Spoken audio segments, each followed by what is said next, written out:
Hello Jain बच्चों, एक बार फिर से स्वागत है आप सभी का आपके अपने यूट्यूब चैनल प्रतिभा क्लासेज पर। आज हम लोग बात करने वाले हैं फिजिक्स को लेकर के। और ये क्लास 12th की फिजिक्स होने वाली है, जिसमें हम लोग बात करने वाले हैं यूनिट फर्स्ट इलेक्ट्रोस्टैटिक को लेकर के, है ना। इसकी जितनी भी यूनिट्स पॉसिबल हैं, जितने भी नंबर बोर्ड में पूछे जाने वाले हैं 2026 में, उसका हमने एक अलग से वीडियो बनाया हुआ है। अगर आपने वो अब तक नहीं देखा है तो देख लीजिएगा चैनल पे जाकर के। और वहां से अगर आपको नहीं मिलता तो इस वीडियो के डिस्क्रिप्शन में हम लिंक डाल देंगे उस वीडियो का, तो वहां से आप देख सकते हैं ना। तो चलिए शुरू करते हैं बिना किसी देरी के। तो सबसे पहले एक्चुअल में ये वाला जो इलेक्ट्रोस्टैटिक यूनिट है वो दो हिस्सों में डिवाइड रहेगा। मतलब जो इलेक्ट्रोमैग्नेटिज्म होता है वो दो हिस्सों में डिवाइड रहता है, एक तो इलेक्ट्रोस्टैटिक के रूप में और दूसरा इलेक्ट्रोडायनेमिक्स के रूप में। मतलब इलेक्ट्रोस्टैटिक में ये पढ़ाया जाएगा कि जो अपना इलेक्ट्रॉन होगा वो एट रेस्ट रहेगा, मतलब विराम में रहेगा। और जो इलेक्ट्रोडायनामिक्स होगा उसमें हम लोग ये पढ़ेंगे कि जो चार्ज होगा वो मोमेंट में रहेगा, मतलब गतिमान में रहेगा, है ना, गति में रहेगा। तो सबसे पहले, क्योंकि पीपीटी में चार्ज की डेफिनेशन मेंशन नहीं, तो आप उसको यहां से देख सकते हैं, एक बार पढ़ लीजिए आप, फिर पीपीटी ओपन करते हैं। लिखा है भैया इलेक्ट्रिक चार्ज क्या है, तो electric charge is a physical property of matter. मतलब किसी पदार्थ की भैया भौतिक अवस्था का नाम क्या होता है, भौतिक गुण का नाम क्या है, electric charge. Electric charge gain करने पर, इलेक्ट्रिक चार्ज प्रेजेंट होने पर होता क्या है, property of matter that causes into experience a force when placed in an electromagnetic field, है ना। तो ये डेफिनेशन है चार्ज की, वो भैया याद करिएगा आप, है ना, क्योंकि आगे पीपीटी में डेफिनेशन नहीं दे रखी थी तो हमने इसको अलग से मेंशन कर दिया है। अब बात करते हैं अपने पीपीटी में जाकर के, जहां पर आपको थ्योरी लिखी लिखाई मिल जाएगी, मुझे बस समझाना होता है और आप उसे को वहां से नोट कर सकते हैं। इंग्लिश मीडियम में रहेगा, ये याद रखना है। तो हिंदी वर्जन आपको डिस्क्राइब किया जाएगा और जो फिजिकल उसका मैटर रहेगा वो भैया रहेगा इंग्लिश मीडियम में, है ना।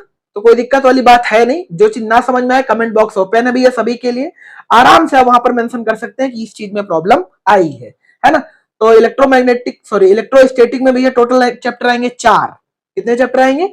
4 चैप्टर। उन 4 चैप्टर को थोड़ा तेजी से कंप्लीट कर पाएंगे हम लोग पीपीटी के माध्यम से। ये 1A है ना। टोटल इसमें 23 पार्ट है, तो हम कोशिश करेंगे एक वीडियो में कम से कम 2 या 3। तो आज की वीडियो में हम लोग 2 सेशन कंप्लीट करने वाले हैं, मतलब 2 पार्ट, टोटल 23 पार्ट है इलेक्ट्रोस्टैटिक्स में। ये चलिए आप देख पा रहे हो, उम्मीद करते हैं आप।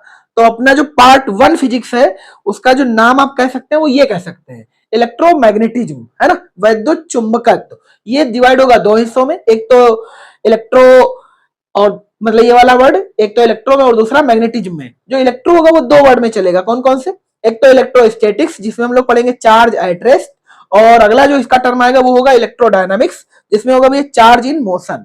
मतलब चार्ज इसमें गति में रहेगा और इसमें चार्ज मोशन में रहेगा। तो भैया चार्ज रेस्ट में जो है उसके भैया 4 चैप्टर है ना। एक बार चैप्टरों के नाम आपको बता देते हैं। पहला चैप्टर है कूलाम नियम तथा वैद्युत क्षेत्र, दूसरा चैप्टर है गॉस लॉ, तीसरा चैप्टर है विभव, इलेक्ट्रिक पोटेंशियल बोलते हैं, और चौथा चैप्टर भी है संधारित्र की धारिता। तो चलिए शुरू करते हैं बिना किसी देरी के। सबसे पहले जानते हैं कि चार्ज क्या है। तो चार्ज की हमने पीछे परिभाषा आपको बता दी, या हिंदी में आप पढ़ा होगा कि जो चार्ज होता है वो किसी वस्तु में रगड़ने के पश्चात उत्पन्न होने वाला एक गुण होता है, और रगड़ने के पश्चात जो ऑब्जेक्ट है या मैटर है या वस्तु या पदार्थ है वो अन्य वस्तुओं को अपनी ओर खींचने लगती है, या कल प्रतिकर्षित भी करने लगती है। वस्तु ने जो ये प्रॉपर्टी गेन की है, इस गेन हुई प्रॉपर्टी का नाम ये चार्ज है। ये चार्ज 2 टाइप के होते हैं, वो आपके सामने अभी मेंशन करते हैं। सबसे पहले देखो मेंशन हुआ ओरिजिन ऑफ चार्ज, है ना, जिसमें कुछ बातें लिखी हुई हैं। सबसे पहले इस वाली बात को पढ़ना शुरू करते हैं। A charge can not be massless. मतलब जो चार्ज होता है उसमें आप ऐसे चार्ज की कल्पना नहीं कर सकते जिसमें द्रव्यमान ही ना हो। मतलब आप ऐसा कोई भी चार्ज नहीं जानते, ना ही आपने पढ़ा होगा कि जिसका द्रव्यमान ना हो। हाँ, आपने एक ऐसा चार्ज जरूर पढ़ा होगा जिसमें चार्ज 0 होता है या कह लें न्यूट्रल रहता है वो, बट कभी आपने ऐसा चार्ज नहीं पढ़ा होगा जिसका मास 0 हो जाए, है ना। आपने न्यूट्रॉन के बारे में पढ़ा होगा, इस पर कोई चार्ज नहीं होता है। तो इसकी फिजिकल प्रॉपर्टी लिखी हुई है, आप इन्हें पढ़ लीजिएगा। पहला पॉइंट हो गया। दूसरा पॉइंट है लाइक चार्ज रिपल्स। मतलब जो एक जैसे चार्ज होते हैं वो एक दूसरे को रिपल करते हैं। रिपल मींस प्रतिकर्षित each other, whereas unlike charge attract each other. मतलब जो अनलाइक चार्ज होते हैं, अनलाइक बोले तो असमान चार्ज। कैसे चार्ज? असमान चार्ज। यानी जो समान चार्ज होते हैं भैया वो एक दूसरे को क्या करते हैं? रिपल करते हैं। और जो अनलाइक चार्ज होते हैं, मतलब असमान चार्ज होते हैं, वो भैया एक दूसरे को अट्रैक्ट करते हैं, है ना। इनके भी जो सिंबल टाइप है वो भी आपको दिखा दिए जाएंगे। जैसे ये प्लस प्लस एक दूसरे को रिपल करेंगे, माइनस माइनस एक दूसरे को रिपल करेगा, जो कि प्लस और माइनस एक दूसरे को अट्रैक्ट करेगा। बात करते हैं next, a neutral atom have equal number of electrons and protons. मतलब अगर एक एटम न्यूट्रल है तो भैया उसमें इक्वल नंबर में प्रोटॉन है और इक्वल नंबर में इलेक्ट्रॉनों के नंबर है ना। नेक्स्ट बात कर लेते हैं, इफ वी रिमूव इलेक्ट्रॉन, मतलब अगर हम उस न्यूट्रल एटम से इलेक्ट्रॉन को निकालते हैं from an atom, it becomes positively charge. मतलब उस पर कैसा चार्ज आ जाएगा, पॉजिटिव। यानी अगर किसी न्यूट्रल एटम से इलेक्ट्रॉन को हम किसी प्रकार बाहर निकाल लें तो उस पर कैसा चार्ज आ जाएगा, पॉजिटिव। मतलब बहुत सिंपल है, अगर किसी एटम में इलेक्ट्रॉनों के नंबर घटा दें या कम कर दें तो उस पर चार्ज कैसा आएगा, पॉजिटिव। ये बात याद रखेंगे न्यूमेरिकल के लिए। आगे लिखा है, इफ वी ऐड इलेक्ट्रॉन, मतलब अगर उस पर इलेक्ट्रॉन हम डाल दें तो भैया उस पर कैसा चार्ज आ जाएगा, निगेटिव चार्ज। यानी जब किसी एटम से चार्ज निकाले जाते हैं तो उस पर पॉजिटिव चार्ज, और जब इलेक्ट्रॉन डाले जाते हैं तो भैया निगेटिव चार्ज, इसमें कोई डाउट नहीं है। नेक्स्ट बात कर लेते हैं, चार्ज कैन बी, थोड़ा सा मिटा लेते हैं, charge can be manipulated by process like rubbing, conducting, induction, photoelectric emission और थर्मिनिक इमिशन इटीसी। मतलब जो चार्ज है उसे इन विधियों द्वारा जनरेट कर पाएंगे, उत्पन्न कर पाएंगे, मैनिपुलेट कर पाएंगे। कौन कौन से एक बार देख लीजिए भैया। एक तो मेथड है भैया रबिंग, रबिंग बोले तो घर्षण आप कह सकते हैं, कंडक्शन बोले तो चालन कह सकते हैं, इंडक्शन बोले तो प्रेरण कह सकते हैं, और फोटो इलेक्ट्रिक इफेक्ट का मतलब होता है विद्युत प्रभाव, है ना। ये देखो लिखा हुआ है इमिशन करके, कोई डाउट वाली बात नहीं है। कुछ और बेसिक बातें जो इधर लिखी हुई हैं, जो चार्ज है उसका भैया जो एसआई यूनिट रहेगा वो भैया कूलाम रहेगा, और इसका जो सिंबल यूज करेंगे वो सी। यानी जब हम बोलेंगे किसी बॉडी पर 5 कूलाम चार्ज है तो भैया हम उसे ऐसे मार्क करेंगे 5C। और तुम्हें याद होगा जो चार्ज होता है उसको भैया क्यों से रिप्रेजेंट करते हैं, कोई डाउट वाली बात नहीं है भैया। चार्ज एंड इलेक्ट्रॉन जो होता है वो ये वैल्यू आप याद कर लीजिए, हालांकि सभी को याद होगी, -1.6 इंटू 10⁻⁻19 कूलाम। एंड जो मास ऑफ इलेक्ट्रॉन होता है वो 9.1 इंटू 10⁻31 kg। स्मॉलेस्ट यूनिट आप माइनस चार्ज की भैया जो वैल्यू होती है वो ये होती है, ये भी याद रखेंगे आप। ये याद रखेंगे अगर तुमसे पूछा जाए निगेटिव चार्ज में सबसे स्मॉल वैल्यू क्या है तो आप याद रखेंगे इलेक्ट्रॉन सबसे छोटी वैल्यू जो निगेटिव चार्ज रखता है। नेक्स्ट है भैया चार्ज एंड प्रोटॉन की बात कर लेते हैं तो भैया सेम वही चार्ज रहेगा जो इलेक्ट्रॉन का होता है, बट अंतर इस बात का कि वो निगेटिव और ये पॉजिटिव है।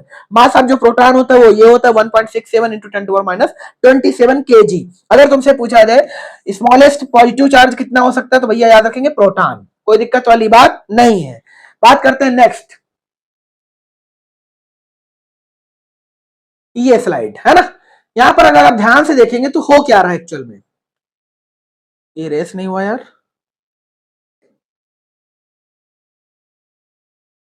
चलो हो गया। चलिए यहां देखते हैं इस अगली स्लाइड पर हो क्या रहा है एक्चुअल में। एक्चुअल में ये वाला जो रॉड आप देख पा रहे हैं ग्लास का है, ग्लास का रॉड है, और ये वाला भैया जो एक कपड़ा देख पा रहे हैं रेड कलर का, ये भैया कॉटन है, कॉटन नहीं सिल्क है भैया, रेशम का है। मतलब जब किसी रॉड को, ग्लास की रॉड को सिल्क के कपड़े से रगड़ा जाता है तो आपको रिजल्ट क्या क्या देखने को मिलते हैं। तो फर्स्ट ऑफ केस सबसे पहले आप देखेंगे कि हमने ग्लास ऑफ मॉलिक्यूल्स में 8 इलेक्ट्रॉन और 8 प्रोटॉन माने हैं, और सिल्क मॉलिक्यूल में 4 इलेक्ट्रॉन और 4 प्रोटॉन माने हैं। मतलब फर्स्ट केस में हमने उसकी न्यूट्रल स्थिति को ले लिया हुआ है, कोई दिक्कत वाली बात नहीं है। मतलब रगड़ने से पहले ग्लास के मॉलिक्यूल में 8 इलेक्ट्रॉन और 8 प्रोटॉन थे, वहीं सिल्क के मॉलिक्यूल में 4 इलेक्ट्रॉन और 4 प्रोटॉन थे, कोई दिक्कत नहीं थी। ठीक, जब इनको रबिंग किया गया मतलब फ्रिक्शन की दिया गया या कह आपस में रगड़ा गया तो हुआ क्या, जो ग्लास मॉलिक्यूल थे उसमें से भैया एक इलेक्ट्रॉन बाहर निकल गया। अरे एक इलेक्ट्रॉन बाहर निकल गया, थोड़ा सा मिटाते हैं इसको, यहां देखेंगे एक इलेक्ट्रॉन इससे बाहर निकल गया क्योंकि यहां पहले 8 थे, अब कितने बचे 7। जब इसके पास 7 इलेक्ट्रॉन बचे तो एक इलेक्ट्रॉन गया कहां, एक इलेक्ट्रॉन ग्लास से निकल करके सिल्क में चला गया। मतलब यहां पहले 4 थे, यहां पहले 8 थे, अब यहां से निकला एक तो यहां बचेंगे 7, और चूंकि यहां एक पहुंच गया तो यहां हो गए 5। यहां एक इलेक्ट्रॉन कम हो गया, इलेक्ट्रॉन कम होगा तो भैया पॉजिटिव चार्ज बढ़ जाएगा, तो भैया ग्लास मॉलिक्यूल पर एक प्रोटॉन चार्ज आ गया, मतलब प्लस चार्ज आ गया। वहीं पर जब सिल्क मॉलिक्यूल पर एक इलेक्ट्रॉन चला गया तो वहां पर भैया कौन सा इलेक्ट्रॉन आ गया, मतलब कौन सा चार्ज आ गया, निगेटिव चार्ज आ गया। अब ऐसी कहानी आगे रिपीट की गई है। देखो अब अगली स्टेप में हमने 2 इलेक्ट्रॉन ट्रांसफर कर दिए, पहले 8 थे, अब जब हमने 2 ट्रांसफर कर दिए तो 4 से यहां 6 हो गए और यहां 8 से 6 हो गए। अब यहां ध्यान से देखेंगे तो यहां 2 प्रोटॉन ज्यादा हो गए, 2 प्रोटॉन ज्यादा हो गए तो इसका मतलब पॉजिटिव चार्ज 2 टाइम ज्यादा हो गया, है ना। वहीं पर इसपे 2 इलेक्ट्रॉन हो गए, मतलब पहले के अपेक्षा 2 टाइम ज्यादा चार्ज हो गया, निगेटिव, क्योंकि उस वाले पे इलेक्ट्रॉन जा रहे हैं। तो सिल्क मॉलिक्यूल पर कैसा चार्ज आ रहा है, माइनस क्योंकि उस पर इलेक्ट्रॉन पहुंच रहा है, और ग्लास मॉलिक्यूल पर कैसा चार्ज आ रहा है, प्लस क्योंकि यहां से इलेक्ट्रॉन जा रहा है। ऐसे हमने अगला स्टेप भी ले रखा है, अगले हमने 3 ट्रांसफर किए तो यहाँ 3 इलेक्ट्रॉन चला गया है, 3 प्रोटॉन चार्ज आ गया। तो यही चीज आपको इलेक्ट्रॉन ट्रांसफर में दिखाई गई है कि पहले स्टेप में कितने ट्रांसफर हुए, दूसरे में कितने, तीसरे में कितने। उम्मीद करते हैं आप समझ गए होंगे। कुछ प्रॉपर्टी आप समझ लीजिए। For an isolated system net charge of the system remains constant, मतलब जो नेट चार्ज होगा वो अभी भी कांस्टेंट ही रहेगा। फॉर एग्जांपल देखो यहां पर टोटल कितना भैया 8 8 16, यहां पे कितना है 4 4 8, मतलब इन ग्लास मॉलिक्यूल पे टोटल चार्ज कितना था 16, और यहां पे बोलो कितना 8 8 में 8 का मतलब यहां पर ये कि 4 इलेक्ट्रॉन है 4 प्रोटॉन है, और यहाँ का मतलब भैया 8 इलेक्ट्रॉन है और 8 प्रोटॉन है। सिंपली कहें तो इस पर 8 चार्ज है ना। अगर हम इसको पढ़ना चाहें कैसे, तो ध्यान से इसे इलेक्ट्रॉन टोटल काउंट कर लेते हैं।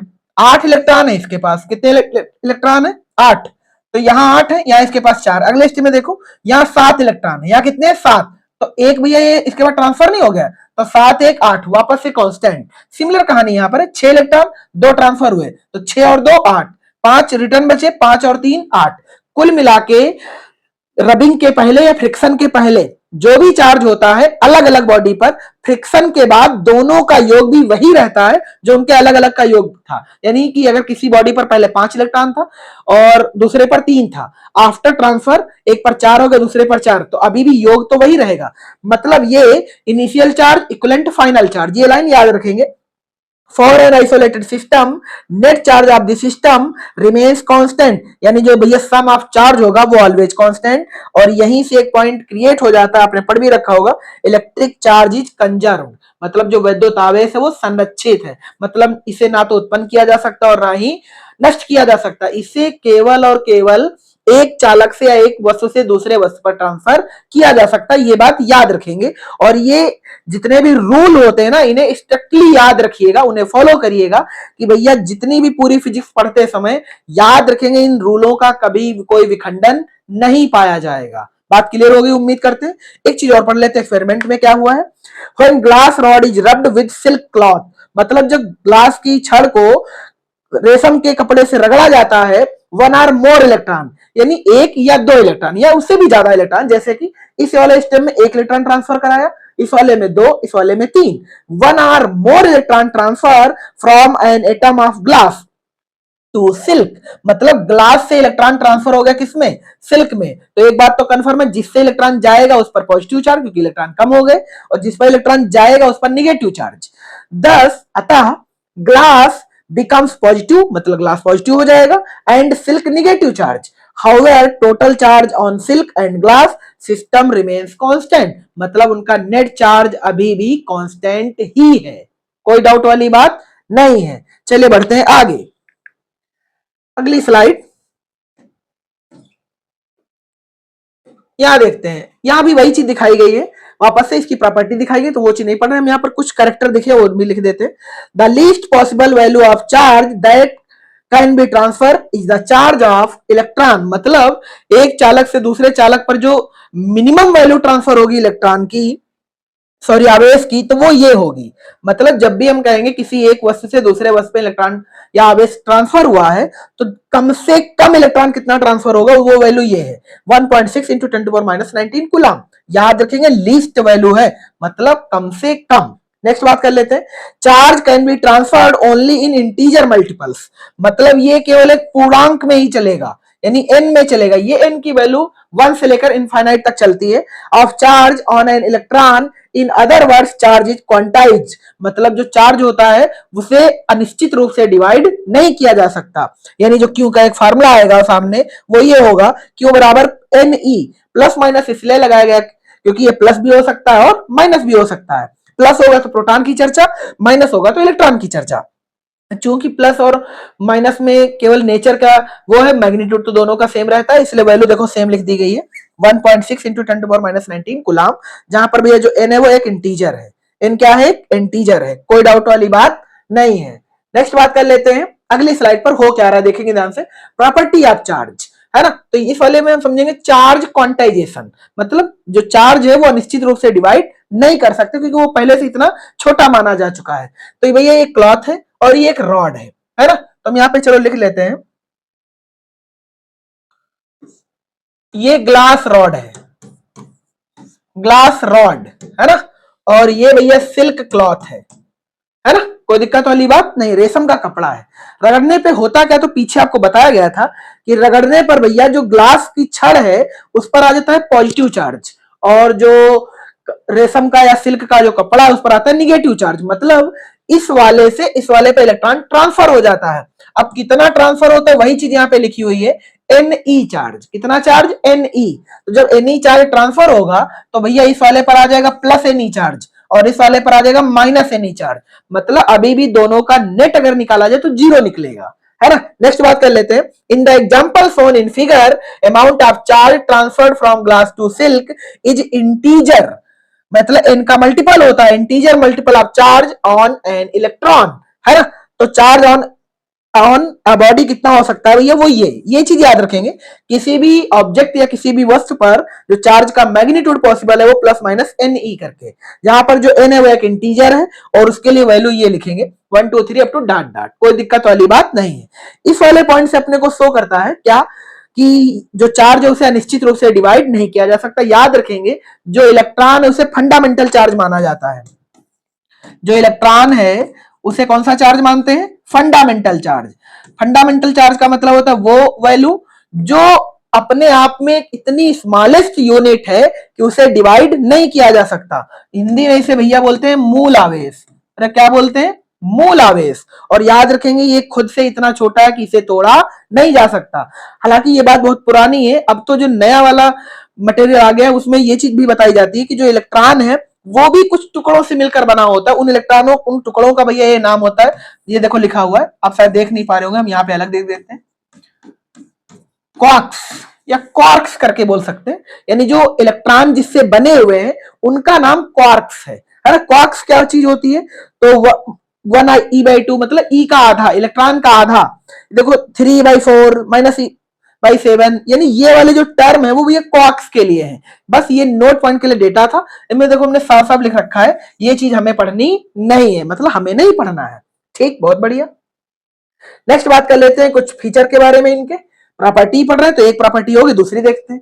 दूसरी प्रॉपर्टी में ध्यान से देखेंगे तो एक रॉड भैया प्लस की ली गई है और अगली भी प्लस की ली गई है, मतलब दोनों रॉड प्लस है। तो जब दोनों सेम है तो भैया ये वाली रॉड इस वाली रॉड को इधर पुश करेगी ऐसे, और ये वाली रॉड इस वाले रॉड को उधर पुश करेगी। तो जब अपोजिट फोर्स ऐसे लगते हैं, मतलब 180 डिग्री पे लगते हैं, तो इनको बोलते हैं प्रतिकर्षण बल। कौन सा बल, प्रतिकर्षण बल। ये याद रखेंगे सभी लोग, कौन सा बल, प्रतिकर्षण बल, है ना। वही अगला स्टेप देख लीजिए, अगर दोनों प्लस है तो भी प्रतिकर्षण, और अगर दोनों रॉड या दोनों ऑब्जेक्ट माइनस है तो भी कौन सा बल, प्रतिकर्षण, इसमें कोई डाउट नहीं है। नेक्स्ट बात कर लेते हैं, जब एक रॉड प्लस और दूसरी रॉड माइनस है तो इनके बीच भैया होता है आकर्षण। यानी जब दो वस्तुएं जिन पर अपोजिट चार्ज रहते हैं वो एक दूसरे को आकर्षित करती हैं। Like charge ripple each other, ये देखो लिखा हुआ भी है, यानी समान आवेश एक दूसरे को रिपल करते हैं, और unlike charge attract to each other, मतलब विपरीत आवेश एक दूसरे को आकर्षित करते हैं। ये बात याद रखनी है, कोई दिक्कत वाली बात नहीं है। अगली प्रॉपर्टी देख लेते हैं, charge is a scalar quantity, मतलब जो आवेश अभी है वो एक अदिश राशि है। कैसी राशि है, अदिश राशि है। कैसी राशि है, अदिश राशि है। एंड एडिटिव इन नेचर, मतलब जो इनका योग है वो प्रकृति की तरह, मतलब जैसे प्राकृतिक गणनाएं आप करते हैं 3 4 7 होता है, 5 2 7 होता है, 3 9 12 होता है, ऐसे तो इनका जो एडिशन होगा वो इन नेचर होगा। 10 charge can be added with their science, याद रखेंगे जो चार्ज होंगे वो जो उनका ऐड होगा वो साइन के साथ होगा, यानी प्लस है तो प्लस में काउंट होगा और माइनस है तो माइनस में काउंट होगा। जैसे कि यहाँ पर कुछ दे भी रखा है, तो एक चीज आपको दिखा देते, डायग्राम बहुत अच्छा सा बना हुआ है। ये जो आप गोल सा देख रहे हैं इसको भैया कंडक्टर कहेंगे, ये मतलब ये चालक है। और ये भैया सिस्टम ऑफ चार्जेस दे रखे हैं जिसमें बहुत सारे प्लस है बहुत सारे minus. Q1 Q3 and Q4 ये प्लस चार्ज है, Q2 and Q5 minus charge है। और ये जिस जगह पे रखा हुआ वो क्या है भैया, इंसुलेटर बोले तो अचालक है ना। यहाँ पर कुछ बेसिक पॉइंट और बेसिक न्यूमेरिकल दे रखा है, देख लेते हैं। क्यूनेट किसी भी चालक का हमेशा ऐसे लिखा जाएगा, हालांकि ये चीज मुझे ऐसे नहीं लिखनी चाहिए थी, कुछ ऐसे बतानी चाहिए थी, है ना।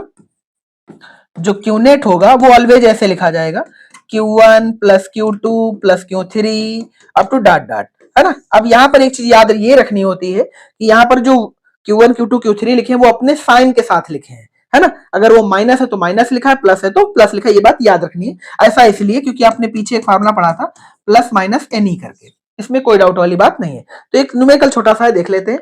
कंसीडर अ सिस्टम, मतलब एक ऐसा सिस्टम इमेजिन करिए, 5 चार्ज है, जिसमें 5 चार्ज है फॉलोइंग वैल्यू ऑफ चार्ज, जिसमें Q1 की वैल्यू 2 कूलाम है, Q2 की वैल्यू 4 कूलाम है, Q3 की वैल्यू 2 कूलाम है, और Q4 की वैल्यू -1 कूलाम है, और Q5 की वैल्यू -3 कूलाम है। तो वो सिंपल है कि अगर तुमसे पूछा जाए कि उस सिस्टम में नेट चार्ज कितना है, तो भैया प्लस वालों को एक पास जोड़ लो, माइनस वालों को एक पास जोड़ लो, फिर तुम्हें जो ठीक लगे वो कर लीजिए। प्लस वाली ज्यादा है तो प्लस से माइनस निकाल दीजिए, अगर माइनस वाले चार्ज ज्यादा है तो माइनस वाले से प्लस निकाल दीजिए। तो अगर माइनस वाला आंसर आता है तो फिर वो जो सिस्टम होगा वो माइनस हो जाएगा, अगर प्लस वाला वैल्यू से निकाला है तो आप वो सिस्टम प्लस हो जाएगा। तो देख लेते हैं भैया, तो 2 4 2, ये तो भैया प्लस वाली वैल्यू, तो 4 2 6 2 8, यानी अपने पास जो प्लस चार्ज है वो 8 कूलाम है, और जो माइनस चार्ज है भैया वो 4 कूलाम है। तो हम सीधा सीधा लिखेंगे 8 कूलाम माइनस 4 कूलाम, तो भैया जो नेट आंसर आएगा वो 4 कूलाम। मतलब जो अपना सिस्टम होगा कंसीडर करने किया गया जिसको, उसमें हमेशा कितना चार्ज, 4 कूलाम, और याद रखेंगे पॉजिटिव है, क्योंकि पॉजिटिव नंबर से घटा तो पॉजिटिव। अगर मान लीजिए ये -8 कूलाम होता, +4 कूलाम होता, तो आंसर तो 4 कूलाम ही आता, बट निगेटिव आता। ठीक है ना। चलिए बात करते हैं नेक्स्ट, अगला सवाल ही एक, और उम्मीद करते हैं सवाल तुम्हें अच्छा लगेगा, ध्यान से देखना बस। क्या कह रहा है ये, एन आइसोलेटेड सिस्टम, आइसोलेटेड का मतलब होता है जिसमें जो चालक है वो सेपरेट है, मतलब एक दूसरे से जुड़े नहीं है, कनेक्टेड नहीं, अलग अलग है। An isolated system contains 3 bodies, मतलब इसमें 3 बॉडीज हैं, कौन कौन सी, ए बी सी। तो आप ए देख पा रहे होंगे, बी देख पा रहे होंगे, सी, तो चाहे ये वाला ले लो चाहे ये वाला, क्योंकि सिमिलर डायग्राम है। ठीक है, A B and C, which contains 2 coulomb 3 coulomb and -1 coulomb. याद रखेंगे ये क्रमशः वैल्यू दे रखी है, मतलब ए के पास 2 कूलाम चार्ज है, बी वाले के पास 3 कूलाम है, और सी वाले के पास -1 कूलाम चार्ज है। चार्ज ऑन देम, मतलब उन पर जो चार्ज है वो ये है respectively, after undergoing some process, मतलब कुछ प्रोसेस के बाद, charge on body A and B is 5 coulomb and -2 coulomb. मतलब इस वाले पर आ गया 5 कूलाम, यहां पे लिख देते हैं, और इस वाले पर आ गया भैया -2 कूलाम, है ना। Find the charge on body C, मतलब आपको पता करना है कि बॉडी सी पर कितना चार्ज है ना। तो इस वाले पर कितना है भैया, 2 कूलाम, इस वाले पर 3 कूलाम, और इस वाले पर -1 कूलाम, जो कि मेंशन भी है। एक माइनस बना मतलब 1 कूलाम माइनस का, इसमें 3 प्लस बने 3 कूलाम प्लस, 2 प्लस बने तो 2 कूलाम प्लस, है ना। आपसे पूछा गया आफ्टर सम प्रोसेस कंसीडर, जो बोला मतलब सी गोला, उस पर कितना चार्ज है ना। तो इसके अगली स्लाइड का यूज करते हैं, 9 नंबर का, है ना। चलो देखते हैं अब, है ना। देखो इसमें मेंशन भी है,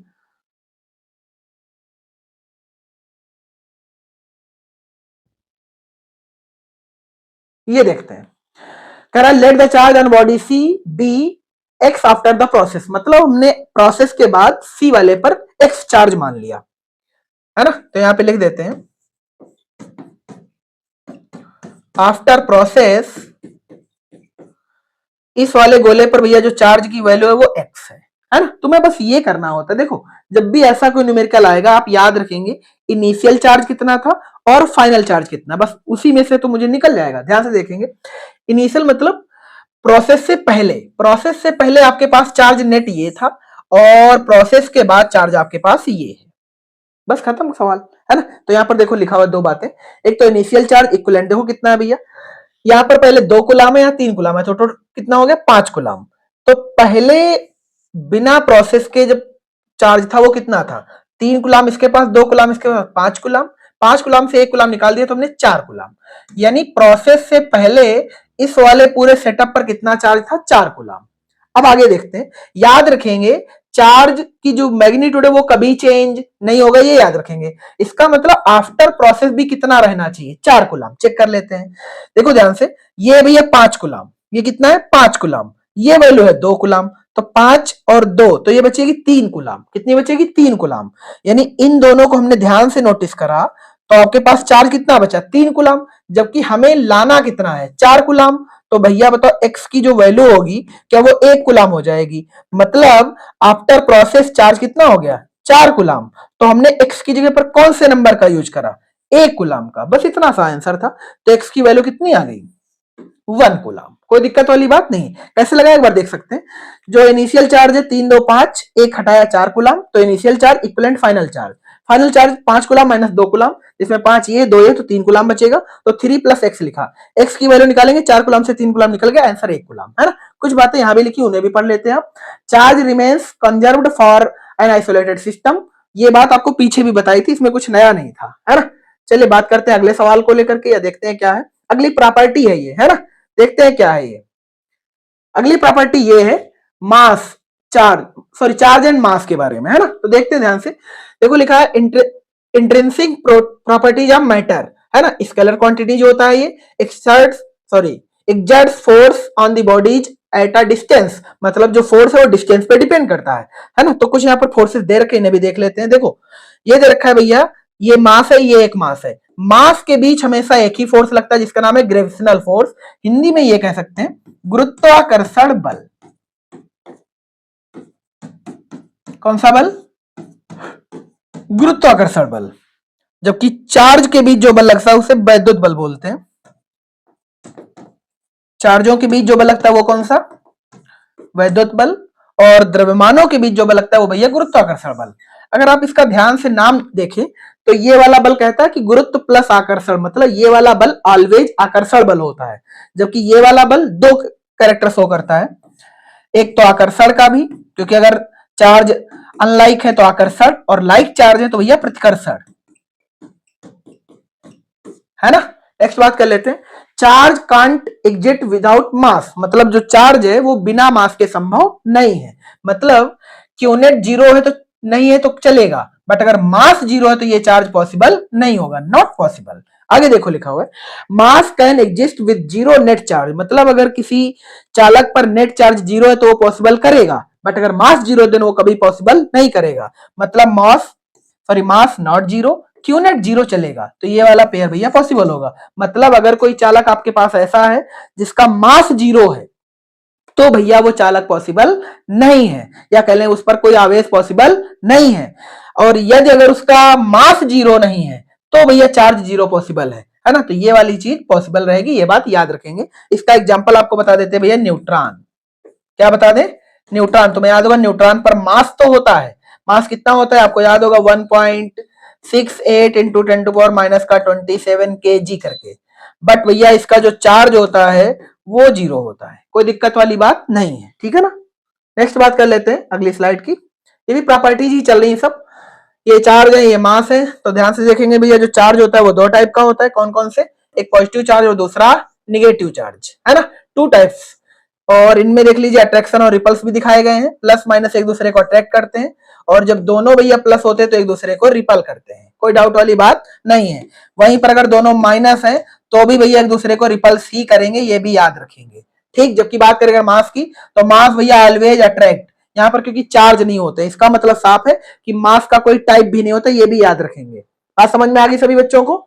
नेक्स्ट बात कर लेते हैं लास्ट स्लाइड की, इस पेज की।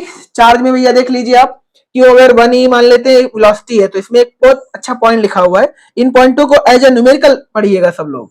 Charge is independent of velocity, मतलब भैया जो चार्ज है वो वेलोसिटी पर डिपेंड नहीं करता। मतलब चार्ज अगर इलेक्ट्रॉन है 1 कूलम है तो वेलोसिटी चाहे जितनी पकड़ ले भैया इसकी वैल्यू 1 कूलम ही रहेगी, है ना। जबकि जो मास है वो वेलोसिटी पर डिपेंड करता है। Mass of a body depends on its velocity as follow, यानी इस फॉर्मूले के अकॉर्डिंग किसी वस्तु का जो मास है वो वेलोसिटी पर डिपेंड करता है। मतलब वेलोसिटी के अकॉर्डिंग मास घट और बढ़ सकता है। कैसे?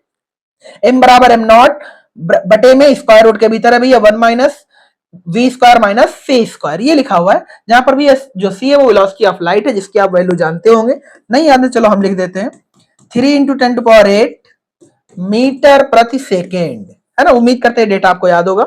इन general velocity of an object is always very small when compared to speed of light, thus mass is almost constant. अगर आप मान लीजिए अगर आपकी रफ्तार मान लीजिए प्रकाश की लाइट के बराबर है, यानी अगर आप इस रफ्तार से दौड़ते हैं तो भैया आपका जो मास है वो एम नॉट के कांस्टेंट हो जाएगा, मतलब एम नॉट के लगभग बराबर हो जाएगा। और ऐसा कब होगा? जब ये बात होगी, कोई दिक्कत वाली बात नहीं है, ठीक है ना। चलिए इस वाले पेज की कहानी खत्म करते हैं, और अगले पेज पर हम लोग पढ़ेंगे कुलाम फोर्स, मतलब कुलाम बल, है ना।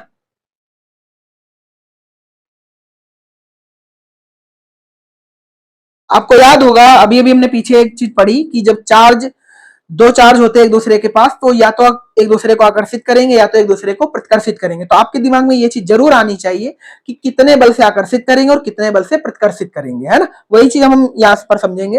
और इस ऑब्जर्वेशन को जिसने नोट किया उसका नाम आप यहाँ पे देख पा रहे हो, कुलाम्स लॉ। मतलब कुलाम एक वैज्ञानिक नाम है जिसने ये प्रेक्षण नोट किए कि जब दो चार्ज एक दूसरे के पास रखे जाते हैं तो उन पर कितना फोर्स लगता है। उसके लिए अपना एक प्रॉपर फार्मूला याद रखेंगे, कोई भी नियम हजारों प्रयोगों के बाद आता है ना। तो नियम नियम होता है, उसकी कोई गलती की चांस नहीं। हजारों बार एक्सपेरिमेंट खुद गुलाम ने किया होगा, बाद में इसको हजारों बार अन्य लोगों ने अप्लाई करके देखा और सब कुछ ठीक पाया गया। तो याद रखेंगे ये एक ऑब्जर्वेशन है, उस ऑब्जर्वेशन को नोट करने वाले एक ऐसे मशीन के थ्रू, है ना। हालांकि आपने ऑफलाइन क्लासों में ऐसी चीजें नहीं देखी होंगी, देखना पॉसिबल भी नहीं हो पाता है ना, क्योंकि आप टीचर को एक हेडिंग ही तो बता नहीं पाएगा, है ना। वहां पर पूरे साल तो बच्चे पढ़ते नहीं, 2 घंटे की क्लास, वहां तो केवल भैया एक क्लास 45 मिनट 40 मिनट के हिसाब से चलती है, इसलिए दिक्कत होती है। ठीक है, तो हम एक ऑब्जर्वेशन से पढ़ने वाले हैं, इसको ध्यान से देखेंगे अब। Scientific law are established based on the observations of phenomena in all possible condition। मतलब जो भैया रूल होते हैं, लॉ होते हैं, वो भैया ऑल पॉसिबल कंडीशन, मतलब जितने भी पॉसिबल स्थितियां पॉसिबल हैं उन सबके हिसाब से भैया उनका रिजल्ट दिया जाता है। तो याद रखेंगे ये कोई गलती का कोई जुगाड़ नहीं, इसमें गलती का कोई चांस नहीं है ना। इसलिए इसको भैया पीछे पीढ़ियों ने भी पढ़ रखा, हम लोग भी पढ़ेंगे और फ्यूचर में आने वाली पीढ़ियां भी इसी रूल को पढ़ेंगी ठीक ऐसे ही। बात समझ में आ गई नहीं? ठीक, चलो देखते हैं आगे। Consider an experiment to establish the radiation between force experience by them and the distance of separation. मतलब जो कुलाम है उन्होंने क्या क्या प्रेक्षण नोट किए, तो इनकी एक तो वैल्यू चेंज करी, ये 1 और 2 करके आप समझे तो भैया आपको बता देते हैं, ये समझो लिखा है चार्ज 1 एंड चार्ज 2, यानी ये लिखा है भैया Q1 और ये लिखा है Q2। और जनरली आपको क्लासों में यही चीज बता दी जाती है कि इनके बीच का जो डिस्टेंस R होता है, जो कुलाम बल होता है, वो ये लिखा जाता है कि जो फोर्स होता है वो दोनों चार्जों के मल्टीपल के समानुपाती और उनके दूरी के वर्ग के व्युत्क्रमानुपाती, है ना। ये सिंपल फिनोमेना देकर के आपको आंसर कर दिया जाता है। हालांकि यहाँ पर हम कुछ सीखने भी वाले हैं। क्या सीखेंगे, ध्यान से नोटिस करेंगे, ध्यान से देखेंगे। तो पहले चार्ज पर जो चार्ज माना गया वो माइनस का 2 कूलम माना गया है और सेकेंड वाली बॉडी पर चार्ज 2 कूलम माना गया है। ये जो 1 और 2 देख रहे हैं एक्चुअल में चार्जों के नाम है और ये वो मशीन है जिसके थ्रू फोर्स को मेजर किया जाएगा। समझ में आ गया सभी को? और यहाँ पर एक आंसर आएगा, जैसे मान लो इस वाले चार्ज ने इस पर कितना धक्का दिया या इस वाले चार्ज ने इस पर कितना धक्का दिया या कितनी तेजी से अट्रैक्ट किया, वो आंकड़े सब यहाँ शो होते हैं। ये एक डिजिटल मशीन होती है, डिजिटल ऑब्जेक्ट रहते हैं, ठीक है ना, इसमें कोई डाउट वाली बात नहीं है। ये वाले जो अब 2 पॉइंट पिन किए गए एक्चुअल में रेडियस या दूरी के बारे में, जैसे मान लो यहाँ से यहाँ तक की 2 मीटर दूरी है, 2 सेंटीमीटर है, जो भी है। बात समझ में आ गई सभी को? ठीक, नेक्स्ट बात कर लेते हैं अब। देखा 2 charge are held into force measuring machines, ये मेजरिंग मशीन है, as shown in the figure, मतलब जो चित्र में दिखाया गया है। The magnitude of charge and distance between them in change and force observed is recorded in each case. मतलब हम हर बार इनकी जो चार्ज वैल्यू है उसे बदलेंगे और हर बार इनकी डिस्टेंस बदलेंगे और हर प्रेक्षण को नोट करेंगे, देन इस कंक्लूजन तक पहुंचेंगे कि जो फोर्स होता है वो चार्ज के गुणा के समानुपाती, दोनों चार्ज के गुणा के समानुपाती और उनके बीच के दूरी के वर्ग के व्युत्क्रमानुपाती होता है ना। तो जितनी चीज जल्दी ये चीज आसानी से बोल दी जाती उतना आसान कुछ है नहीं, है ना। तो अब ऑब्जर्वेशन नोट करते हैं, तो ध्यान से देखेंगे सब लोग। कुलाम्स लॉ एक्सपेरिमेंटल रिजल्ट, है ना। तो फर्स्ट केस में देखो क्या किया गया है, जब इसे 2 कूलम लिया गया माइनस का, इसे 4 कूलम लिया गया, यानी Q1 की वैल्यू ली गई -2 कूलम, Q2 की वैल्यू 2 कूलम। ये पिछला वाला स्टेप था, आप देख सकते हैं यहाँ पर -2 कूलम 2 कूलम, है ना। हम चूंकि अगली स्लाइड पर हैं तो अगले स्लाइड में देखो -2 कूलम और 4 कूलम, -2 कूलम और 4 कूलम। तो रिजल्ट नोट करेंगे, जब -2 कूलम और 2 कूलम चार्ज था और उनके बीच की डिस्टेंस 4r थी। यहाँ r की वैल्यू सेंटीमीटर या मीटर में आप कुछ भी दिमाग में रख सकते हैं, हालांकि ये मीटर मान लीजिए आप, यानी 4 मीटर मान लीजिए आप। तो जब 2 कूलम के चार्ज रखे गए 4 मीटर की दूरी पर, उनके बीच जो फोर्स का मैग्नीट्यूड है वो उसे F से मार्क करा। कितने से मार्क करा? F से, है ना। वहीं पर अगले स्टेप में बोलो क्या किया गया, तुम ध्यान से देखोगे तो हर स्टेप में डिस्टेंस को कॉमन रखा गया, यानी पिछले स्टेप में भी 4r था, इस वाले में भी 4r है, यहां पर भी 4 और फाइनल वाले में 2r है, जो कि अगले स्टेप में दिखाया गया है ना। 4R 4R 4R 2R, मतलब आपको 4 डायग्राम दिखाएंगे, एक पीछे वाली स्लाइड पर है, 2 3 4। तो डिस्टेंस इन दोनों में वापस से कॉमन है, तो 4R 4R। फिर चेंज क्या करा गया, यहाँ -2 कूलाम है या 4 कूलाम है। पहले वाले में -2 कूलाम 2 कूलाम, इस वाले में -2 कूलाम और ये 4 कूलाम। तो क्या इस वाले चार्ज को हमने 2 टाइम कर दिया, मतलब एक चार्ज को हमने डबल कर दिया। जब एक चार्ज को डबल किया गया ना, तो भैया जो आंसर आया वो 2F आ गया।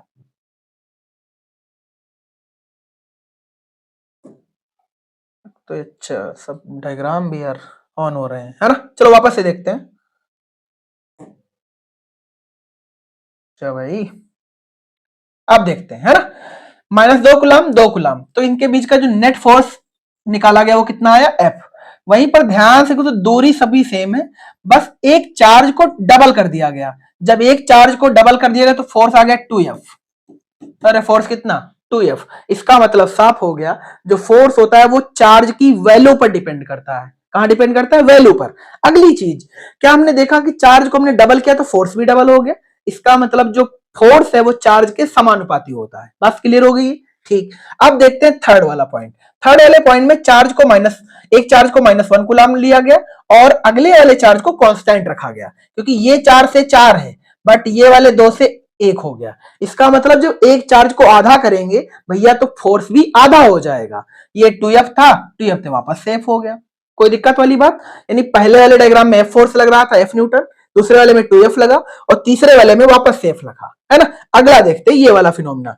इस वाले में क्या किया गया कि फोर्स में देखने के लिए चार्ज के मैग्नीट्यूड वही लिए गए, यानी चार्ज 1 - 1 कूलाम और चार्ज 2 4 कूलाम। बट पहले वाले में भैया डिस्टेंस 4R और उसके भाई पहले वाले में 4R था, बट यहां डिस्टेंस कर दिया गया आधा। डिस्टेंस कर दिया गया आधा, डिस्टेंस आधा किया गया, तो भैया रिजल्ट आया ये, मींस रिजल्ट आया 4F। और ये तो बड़ी अजीब बात आ गई। इसका मतलब इसमें क्या हुआ, इस वाले में भैया चार्ज को 2 टाइम किया गया तो फोर्स के समानुपाती होता है। ये जो ए बना वो समानुपात का सिंबल है। यहाँ पर ध्यान से, चार्ज को हमने आधा करा तो फोर्स भी आधा हो गया, मतलब ये चार्ज 1 के भी समानुपाती है। बट जब दूरी को किया गया आधा तो फोर्स आ गया 4 न्यूटन। जब ये 4 न्यूटन आया तो कुलाम्स ने क्या नोट करा भैया, जो फोर्स होता है वो दूरी के वर्ग के व्युत्क्रमानुपाती होता है। घटने में भैया व्युत्क्रमानुपात का साइन लगाते हैं, बढ़ने में समानुपात का लगाते हैं। समानुपात का साइन ऐसे लगाया जाता है, ऐसे। वही व्युत्क्रमानुपात का साइन ऐसे लगाते हैं। अच्छा, अगर ये 4R से 2R हुआ था तो आंसर अगर F से 2F हो जाता या F/2 हो जाता या 2F हो जाता तो हम कहते कि केवल समानुपाती है। बट आंसर हो गया F का 4 टाइम ज्यादा। इसका मतलब ये वर्ग में आ गया। जब दूरी आधी कर दी गई तो आंसर 4 टाइम ज्यादा हो गया, मतलब ये 4 न्यूटन आ गया। तो भैया ये फिर ये लिख दिया गया। मतलब कुलाम ने अपने ऑब्जर्वेशन से 3 फिनोमिना नोट करे कि जो भैया फोर्स होता है चार्जों के बीच वो एक चार्ज के समानुपाती और दूसरे चार्ज के भी समानुपाती। तो सिंपल अगर कहा जाए तो भैया जो फोर्स होता है वो दोनों चार्जों के मल्टीप्लीकेशन के समानुपाती होता है, डायरेक्टली प्रोपोर्शनल होता है। एंड जो फोर्स होता है वो चार्जों के बीच की दूरी के वर्ग के 1/r², दूरी के वर्ग के व्युत्क्रमानुपाती होता है। कोई डाउट वाली बात नहीं, उम्मीद करते हैं सभी को आया होगा। ये ऑब्जर्वेशन किसने नोट करे, तो ये नोट करे भैया कुलाम ने।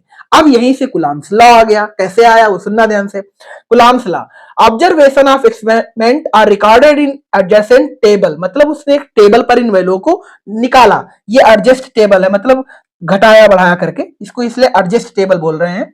From the experimental data it is concluded that, क्या कंक्लूडेड, इधर देख लीजिए ध्यान से आप। ये जो ए आप देख रहे हैं एक्चुअल में ये ऐसे लिखा हुआ है, आपको बता दें। जो एफ है वो directly proportional to Q2, Q1 भी हो सकता है अगले स्टेप में, इन दोनों चार्जों के समानुपाती, और 1/r²। कोई दिक्कत वाली बात नहीं है। यानी जो फोर्स होता है वो चार्जों के समानुपाती और दूरी के वर्ग के व्युत्क्रमानुपाती होता है ना। ये वही पिछला वाला डायग्राम आपको दिखाया गया है। More observation of experiment, the force is always along the line joining the charge, मतलब जो फोर्स, ये भी बात उन्होंने नोट करी, the force is always along the line joining the charge, मतलब जो फोर्स काम करता है वो भैया इन चार्जों को जोड़ने वाली रेखा पर काम करता है। बात समझ में आ गई ना। अगला point, magnitude of force is equal on both the charge. मतलब जो फोर्स लगता है, ऐसा नहीं कि इस वाले पर 4 न्यूटन तो उस वाले पर 2 न्यूटन ना, अगर यहाँ 4 न्यूटन तो वहां भी 4 न्यूटन। बात समझ में आ गई ना। तो ये दो बातें भैया भी किसने नोट करी, कुलाम्स ने। आगे बढ़ते हैं। अब कुलाम्स लॉ का स्टेटमेंट सुन लीजिए भैया, क्या स्टेटमेंट है। The magnitude of electrostatic force between two point charge is directly proportional to the product of charge। मतलब भैया जो फोर्स होता है वो दोनों चार्जों के प्रोडक्ट के समानुपाती होता है, Q1 Q2, and inversely proportional to the square of the distance between them, और इनकी दूरी के वर्ग के व्युत्क्रमानुपाती होता है।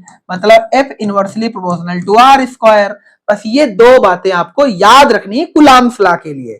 मतलब अगर हम चार्ज का मैग्नीट्यूड बढ़ाते चलेंगे तो फोर्स भी बढ़ जाएगा, और दूरी अगर तुमने बढ़ा दी तो फोर्स घट जाएगा, और दूरी घटा दी तो फोर्स बढ़ जाएगा। याद रखेंगे उसके स्क्वायर में। यानी अगर दूरी तुमने पहले से आधी कर दी तो आंसर 4 गुना आ जाएगा, अगर तुमने दूरी दोगुनी कर दी तो पहले का आंसर 1/4 हो जाएगा। ये बेसिक सी ज्ञान आप अपने पास रखेंगे, है ना। यही चीज हमने आपको ऊपर लिख रखी है, याद रखेंगे।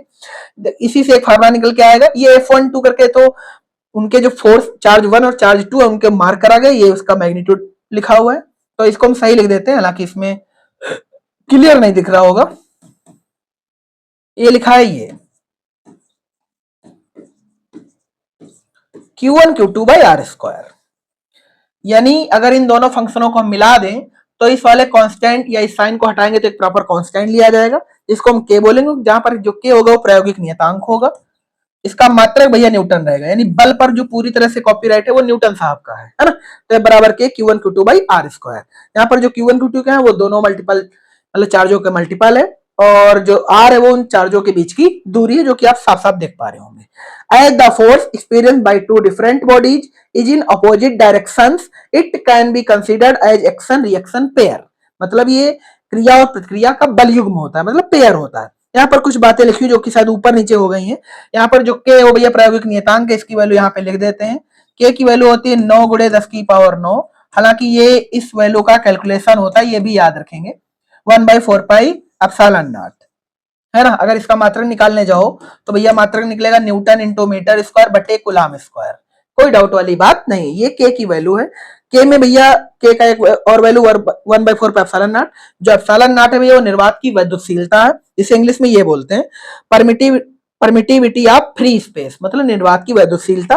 और एप्सिलॉन नॉट की एक वैल्यू है कांस्टेंट, इसे भी याद रखेंगे, 8.85 गुणे 10 की पावर -12।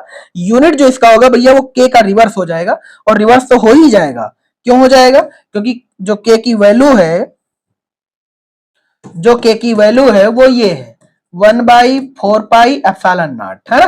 तो भैया जो एप्सिलॉन नॉट का मात्रक होगा के ठीक उल्टा होगा। तुमने पीछे देखा था के का मात्रक न्यूटन मीटर स्क्वायर प्रति कूलाम स्क्वायर प्रति कूलाम स्क्वायर था, तो भैया एप्सिलॉन नॉट का मात्रक रिवर्स हो जाएगा, कूलाम स्क्वायर पर न्यूटन इंटू मीटर स्क्वायर। इनकी विमाएं भी भैया बहुत बार पूछी जाती है, तो उन्हें भी याद रखना है। चलिए बात कर लेते हैं नेक्स्ट स्लाइड पर, 5 नंबर पर। कुछ जो कूलाम फोर्स है उसके कुछ स्टेटमेंट या कहें कुछ प्रॉपर्टी दे रखी है, इन्हें न्यूमेरिकल लगाने के लिए आपको बिल्कुल अच्छे से पढ़ना चाहिए, ध्यान से सुनना। Which of the following two case is correct representation of electrostatic force acting on two different charge bodies? आपको केस 1 केस 2 दिखाए गए हैं, जिसमें आपको सिर्फ ये बताना है कि कौन सा केस सही है कौन सा केस गलत है। तो आपको पीछे एक लाइन लिखाई गई थी, जो कूलाम फोर्स होता है, अभी पीछे आपने देखा भी था, मेरे ख्याल से इस वाले में शायद लिखा था, हाँ ये देखो लिखा हुआ है, खुल जा भाई, ये देखो लिखा हुआ है, the force is always along the line joining the charge. मतलब जो ये वाला फोर्स है वो भैया उनके ज्वाइनिंग लाइन पर वर्क करता है ना, वो कभी ज्वाइनिंग लाइन के बाहर काम नहीं करेगा। तो जैसे अगर आप केस नंबर 1 को ध्यान से देखें तो Q1 और Q2 को जोड़ने वाली लाइन ये है, तो भैया जो फोर्स होंगे वो इसी लाइन पर लिखे जाएंगे। बात समझ में आ गई ना, मतलब इसमें क्षैतिज लिखे जाएंगे। तो in case 1 the force are action reaction pair but the force is not directed along the joining two charge, hence this is not a correct representation of electrostatic force. मतलब ये वाला डायग्राम या कह लें केस 1 करेक्ट इलेक्ट्रोस्टैटिक फोर्स नहीं है। क्यों नहीं है? क्योंकि भैया जो F1 और F2 है इन्हें काम तो ऐसे करना चाहिए था, बट ये तो भैया आपको ऊपर नीचे दिखाए गए हैं। इसका मतलब ये वाला जो पेयर है या डायग्राम है वो पूरी तरह से गलत है। अगर केस 2 की बात करें तो भैया इनको मिलाने वाली रेखा ये है, तो इसकी वजह से इस पर एक फोर्स लग रहा है जिसका नाम F2 रखा गया है, जो कि इसी लाइन पर वर्क कर रहा है। इसकी वजह से इस पर एक फोर्स इधर लग रहा है जो इस तरफ इसी अक्ष पर काम कर रहा है। तो भैया ये वाला डायग्राम सही है। इन केस 2 मतलब 2 नंबर केस में the force are action reaction pair also directed along line joining two charge, hence this is a correct representation of electrostatic force. मतलब ये वाला डायग्राम पूरी तरह से करेक्ट है। The force directed along the line joining two bodies are known as central force। ये बात भी याद रखनी है, अगर कोई बल along the line काम करता है तो उसके लिए भैया एक नाम यूज करते हैं सेंट्रल फोर्स। तो सिंपली बोला जा सकता है कि coulomb force is a central force, कोई डाउट नहीं है। क्लियर हो गया ये। अगली एक चीज और बताते ही चलते हैं, आपने अगर न्यूटन का थर्ड लॉ पढ़ रखा होगा जिसमें क्रिया प्रतिक्रिया का बताया जाता है, एक्शन रिएक्शन फोर्स बताया जाता है, तो यहां पर भी तो वही कहानी हो रही ना। ये वाला चार्ज इस वाले चार्ज को उधर पुश कर रहा है, ये वाला चार्ज इस वाले चार्ज को इधर पुश कर रहा है। इसका मतलब भैया यहाँ पर न्यूटन का भैया जो थर्ड लॉ भी वर्क कर रहा है। मतलब जो कूलम्ब्स लॉ है वो सेंट्रल फोर्स के साथ साथ न्यूटन के तीसरे नियम का भी पालन करता है। नेक्स्ट बात कर लेते हैं, नेक्स्ट बात करते हैं कुछ और भी बातें, लेकिन जो कैरेक्टर पढ़ने इलेक्ट्रोस्टैटिक फोर्स के कुछ बातें इधर लिखी है, ध्यान से सुन लीजिएगा भैया। ये एक इसका मैग्नीट्यूड लिखा है के Q1 Q2 बटे R स्क्वायर, है ना, जिसमें दो चार्ज आपको दिखाया गया Q1 Q2, और इस वाले में देखो माइनस Q1 और इस वाले में प्लस Q2 दिखाया गया है। जब ये प्लस है तो एक दूसरे को प्रतिकर्षित करेंगे।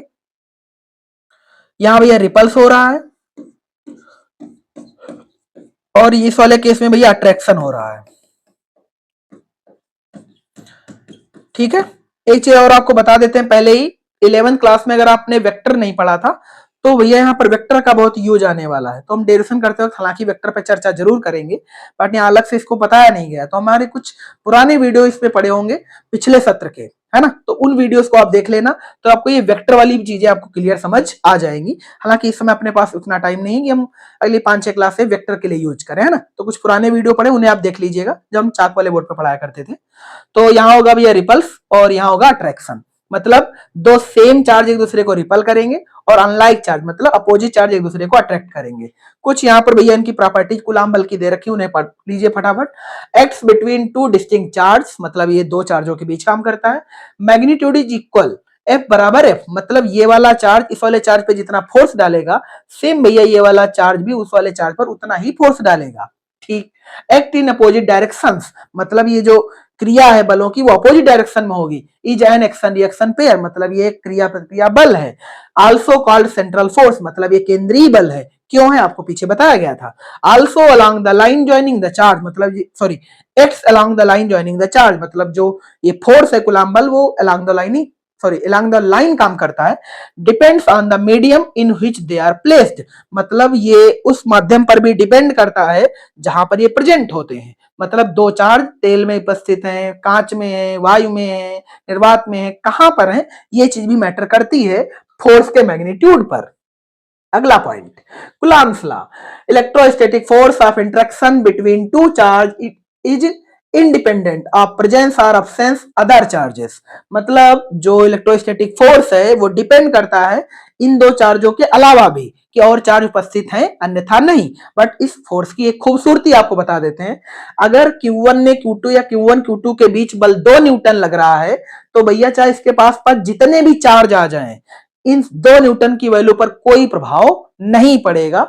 जबकि ये नियम केवल यहीं तक लागू है, रियल लाइफ में लागू नहीं है। फॉर एग्जांपल अगर आप मान लीजिए किसी दो दोस्तों के बीच 2 न्यूटन का बल लग रहा है, अच्छी बॉन्डिंग है, अच्छा खासा है, मेरा कहने का ये सेंस था, और मान लीजिए तीसरा भी दोस्त बीच में आ जाए तो क्या जो हमारे दोनों के बीच 2 न्यूटन लग रहा था क्या अभी भी वो ऐसा ही काम करेगा? नहीं, अब ये बदल जाएगा, या तो कम हो जाएगा या तो बढ़ जाएगा। बात समझ में आ गई ना। जबकि कूलम्ब जो फोर्स है या कह ले चार्जों के बीच जो बल लगता है वो ऐसा नहीं करता है। अगर एक चार्ज दूसरे चार्ज या दो चार्जों के बीच का एक फोर्स 2 न्यूटन क्रिएट है तो भैया तीसरा, चौथे, पांचवें, आठवें, 10वें कितने भी चार्ज आ जाएं, पहले चार्जों के बीच लगा हुआ बल जो 2 न्यूटन था उसकी रियल वैल्यू पर कोई प्रभाव नहीं पड़ेगा। ये बात याद रखनी है। यहीं से सिद्धांत भी आगे पढ़ाया जाएगा, अध्यारोपण का सिद्धांत, यही चीज इसमें लिखी, देखना ध्यान से। Consider 3 charges as shown in the figure. The electrostatic force between a pair of charge remains the same even if any charge is added or removed. मतलब तीसरा चार्ज ऐड करो चाहे हटा दो, पहले से उपस्थित दो चार्जों के बीच जो बल लग रहा था वो वही लगेगा, ये बात याद रखनी है। Charge added or removed from their surrounding, मतलब उसके पास चार्ज हटाओ चाहे रखो, जो पहले उनके बीच फोर्स लग रहा था जितने न्यूटन का वो उतना ही रहेगा। ठीक है, electrostatic force is a conservative force field, याद रखेंगे ये। दस the work done by this force is independent of पथ फॉलोड, है ना। यहाँ पर कुछ मेंशन लिखा हुआ है, फार्मूला लिखा हुआ है कंजर्वेटिव फोर्स के लिए। F बराबर Q1 सॉरी K कांस्टेंट है जिसकी वैल्यू आप आती है आपको Q 1/4 पाई एप्सिलॉन नॉट या 9 × 10⁻9। Q1 Q2 बटे x स्क्वायर, x का मतलब होता है दोनों चार्जों के बीच की डिस्टेंस, और आई कैप मतलब उसकी डायरेक्शन ली गई वो दिखाया गया है ना। आपको याद होगा x अक्ष में यूनिट वेक्टर होता है उसे आई कैप लिखते हैं, y अक्ष में भैया j कैप लिखते हैं और z अक्ष में k कैप लिखते हैं, इसमें कोई डाउट वाली बात नहीं है।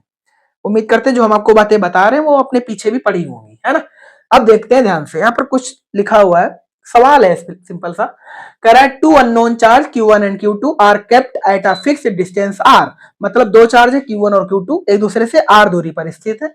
फाइंड द मिनिमम फोर्स, मतलब तुम्हें इनके बीच का मिनिमम फोर्स पता करना है। Minimum force possible between these charges, मतलब इन दोनों चार्जों के बीच आपको मिनिमम फोर्स पता करना है। कोई दिक्कत वाली बात नहीं है, समझ में आ गया नहीं? ओ ये मतलब था इसका, मतलब इसे ऊपर नीचे भी हम हटा सकते हैं, कोई बात, बहुत बढ़िया, है ना। तो दो चार्ज दिए गए हैं, एक तो 1 और दूसरा 2, इन दोनों चार्जों की डिस्टेंस भैया आ रहे, आपसे पूछा गया है कि इन दोनों के बीच मिनिमम फोर्स कितना काम करेगा। बेकार ही छेड़ दिया इसको, हालांकि ये वाली चीज इस पे होनी चाहिए, है ना। अब सही है, ठीक है ना। ये चार्ज Q1 Q2 आपको बताना है कि इनके बीच जो मिनिमम फोर्स होगा वो कितना होगा। तो तुम ये बता दो किसी भी ऑब्जेक्ट पर जो मिनिमम फोर्स निकालने के लिए तुम्हें उसका मिनिमम चार्ज आना चाहिए। मिनिमम चार्ज किसी पर कितना हो सकता है? मिनिमम चार्ज भैया किसी पर इलेक्ट्रॉन के आवेश के बराबर हो सकता है, मतलब किसी भी वस्तु पर जो मिनिमम चार्ज है वो इलेक्ट्रॉन के चार्ज के बराबर है। मतलब अगर हम दोनों को इलेक्ट्रॉन मान लें तो मुझे यहाँ पर मिनिमम फोर्स पता चल जाएगा। तो ध्यान को कूलाम बल लिखते क्या है, F बराबर के Q1 Q2 बटे R स्क्वायर, यही तो लिखते हैं। तो अपने को मिनिमम चार्ज तो पता होगा ना, इलेक्ट्रॉन है, तो भैया के को हमने एज अ कांस्टेंट यूज कर लिया। Q1 की जगह भी E यूज करेंगे, Q2 की भी जगह E यूज करेंगे, तो हम लिखेंगे E स्क्वायर बटे R स्क्वायर। कहानी ओवर। मतलब अगर तुम्हें किसी दो ऑब्जेक्ट के बीच मिनिमम फोर्स पता करना तो उसका आंसर आएगा के E स्क्वायर बटे R स्क्वायर। इसी इलेक्ट्रॉन के बारे में यहाँ पर मेंशन है, तो आप इसे देख सकते हैं, कोई डाउट वाली बात नहीं है। नेक्स्ट बात करते हैं, अगला न्यूमेरिकल दे रखा होगा, अगला न्यूमेरिकल ये है, ध्यान से देखें क्या कह रहा है। कह रहा है a system of two body, मतलब एक सिस्टम है जिसमें दो चालक ही कह सकते हो आप, एक ए और एक बी है। एक पर भैया 2 kg का मास है जो कि मेंशन है, दूसरे पर 4 kg मास है वो भी मेंशन है रिस्पेक्टिवली, मतलब 2 kg 4 kg के दो मास के टुकड़े हैं। Have equal charge 2 coulomb on them, मतलब इस पर भी 2 कूलम चार्ज है और इस वाले पर भी 2 कूलम चार्ज है। Find the speed of A and T second, sorry at T second, मतलब आपको ए वाले की स्पीड पता करनी है टी सेकेंड पर। If the speed of B is 20 meter per second, B वाले की स्पीड कितनी है भैया, ये दिखाई गई 20 मीटर पर सेकेंड, आपको इस वाले की स्पीड पता करनी है ना। एट दैट इंस्टेंट, अगर ये ऑब्जेक्टिव सवाल होता तो तुम्हारा भेजा कितनी तेज काम करता, सोच के देखो। ये 4 kg का मास है, ये 2 kg का मास है। इत्तेफाक ये कि दोनों के चार्ज सेम है, दोनों के चार्ज सेम है। अगर दोनों के चार्ज सेम है भैया, तो जो छोटा वाला चालक है या ए वाला जो 2 किलो वाला है, 2 किलो वाला 4 किलो वाला 2 किलो वाला 4 किलो वाले को 20 मीटर पर सेकेंड की रफ्तार से पुश कर देता है। तो भैया थोड़ा सा दिमाग लगाओ, तो 4 kg वाला इसका मास तो इस वाले मास से 2 टाइम ज्यादा है, तो भैया ये वाला टुकड़ा 2 kg वाले को अपने से दुगना पर भेज देगा। अगर वो 20 पे भेजा था ना, तो ये कितने पर भेजेगा, 40 मीटर पर सेकेंड पर। ये तो हो गया अपने को ऑब्जर्वेशन से, है ना। लगाएंगे कैसे, वो यहां से देख लीजिएगा। आपने कक्षा 11 में लीनियर मोमेंटम तो पढ़ ही रखा होगा, अगर तुम ध्यान से देखो तो ये वाले फोर्स या ये वाला मोमेंटम लीनियर है, मतलब लाइन में काम कर रहा है। ए वाला बी को लाइन में पुश कर रहा है, बी वाला ए को भी इधर लाइन में पुश कर रहा है, तो आपको लीनियर मोमेंटम आना चाहिए। तो आपको यहाँ पे लिख देते हैं भैया, लीनियर मोमेंटम का फार्मूला होता है P बराबर mv, P बराबर mv। तो mv तो दोनों के दे रखे हैं ना, इसका भी मास, इसका भी मास, इसकी भी वेलोसिटी, इसकी भी वेलोसिटी, इसकी फाइंड करनी, इसकी भी दे रखी है। तो बोलो क्या करना चाहिए मुझे, ए वाले के लिए लिखना है। तो बोलो क्या लिखेंगे, एम ए वी ए बराबर एम बी वी बी, बस इतना करना था आपको। वी ए फाइंड करना है, क्या फाइंड करना है, वी ए। तो बोलो क्या लिखें, M B into V B बटे में वी ए, है ना। अब बोलो क्या करें, एम बी की वैल्यू बोलो क्या है, मास ऑफ बी वाले का 4 और इंटू 20 बटे बोलेंगे तो 2, तो 2 से इसे मार दीजिए भैया, 2 आ जाएगा, आंसर 40 आ जाएगा, 40 मीटर पर सेकेंड। यहां पर हमने किसका यूज करा, initial momentum equivalent final momentum का, है ना, जिसके लिए यहां पर फार्मूला भी लिख रखा है। सोल्यूशन में आप देख रखे हैं क्या लिखा हुआ है, as the net force acting on the system is zero, क्योंकि जो नेट फोर्स है वो जीरो काम कर रहा है। Linear momentum must be conserve, मतलब जो रेखीय संवेग है वो संरक्षित है। Initial moment equivalent final momentum, जो कि हमने यहाँ पर सीधा सीधा लिख रखा है, ठीक है ना। तो नेट आंसर कितना आ जाएगा भैया, 40 मीटर पर सेकेंड। एक चीज और, अगर किसी बच्चे के दिमाग में ये आया हो कि हमारा उत्तर तो +40 आया था और यहाँ पर उत्तर -40 है, -40 है क्यों, भी सुन लीजिए आप। देखो आपने एक चीज तो पढ़ रखी होगी, सदिश और अदिश राशियां।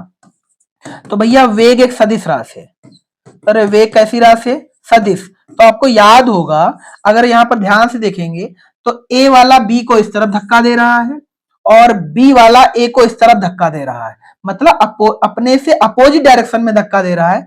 इसलिए यहाँ का भैया जो आंसर लिखा जाएगा वो -40 लिखा जाएगा। तो +40 तो ये शो कर रहा है कि ये 40 मीटर पर सेकेंड की रफ्तार से भागेगा, माइनस ये शो कर रहा है कि बी की अपोजिट डायरेक्शन में भागेगा। बी वाला उस तरफ चल रहा है तो ए वाला भी इस तरफ चलेगा, बस इस बात का ये सेंस है। उम्मीद करते हैं आपको समझ जरूर आया होगा, क्योंकि आपने वेक्टर क्वांटिटी पढ़ रखी होंगी, है ना। अगला भैया इसी का जैसा सिमिलर सवाल है, इसे भी चेक कर लेते हैं। करा system of two bodies A and B, mass है 2 and 4, have equal charge 2 coulomb on them, find the distance traveled by A at t equivalent t if the distance traveled by B is 10 meter at that instant। मतलब आपको same time पर वही velocity निकालनी है, किसकी, ए वाले की। B वाले के लिए भैया दे रखा है 10 मीटर पर सेकेंड, बी वाले के लिए कितना दे रखा है, 10 मीटर पर सेकेंड। तो बस सेम वही कहानी है भैया, इनिशियल मोमेंटम यहां पर आई मेंशन कर देते हैं एंड फाइनल मोमेंटम, है ना। तो इनिशियल के लिए बोलो क्या लिखेंगे, तो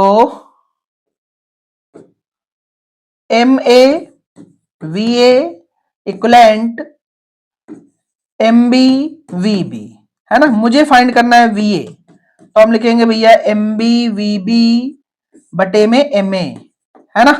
बस खत्म हो गया भैया ये। एम बी का मास कितना दे रखा है, 4 इंटू 10 बटे 2 से इसे काट दीजिए 5, आंसर 20। ये देखो आ रहा है 20 मीटर, कितना आ रहा है 20 मीटर, है ना। और ये भी माइनस ही आएगा, कितना आएगा माइनस, यहां पर मेंशन नहीं तो हम कर देते हैं, ये माइनस आएगा, ठीक है, याद रखेंगे -20 लिखा हुआ है। नेक्स्ट न्यूमेरिकल की बात कर लेते हैं। याद रखें कुलाम फोर्स से रिलेटेड न्यूमेरिकल है, ज्यादा कुछ नहीं है ना।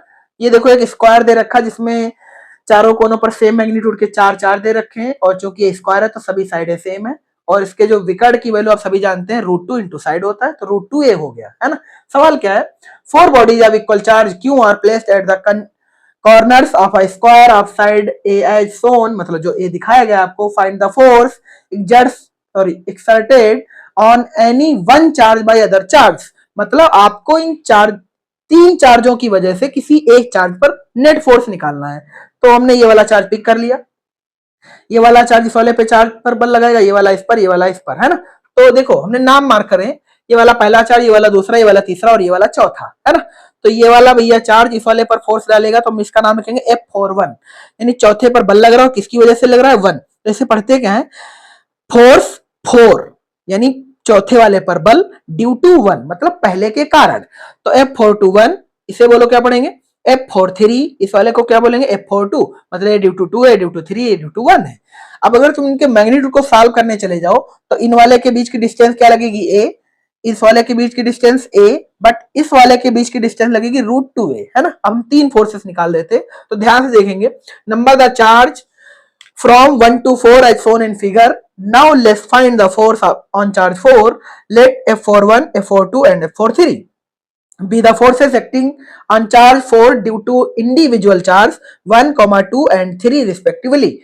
Force due to charge 1 यानी 1 की वजह से चौथे वाले पर कितना बल लगेगा, तो F41 जो भैया K है वो कांस्टेंट रहेगा। चलो यहाँ पर हम अपने पास से लिख देते हैं, हम लिखेंगे F41 बराबर K, ये भी क्यों है ये भी क्यों है, तो हम सीधा लिखेंगे क्यू स्क्वायर बटे ए स्क्वायर। उम्मीद करते हैं आपको आया होगा। बात करें फोर्स ड्यू टू चार्ज 2 यानी इस वाले चार्ज की वजह से वहां पर फोर्स लिखना है, तो दूरी बस चेंज हो रही, बाकी तो सब कुछ वही है ना।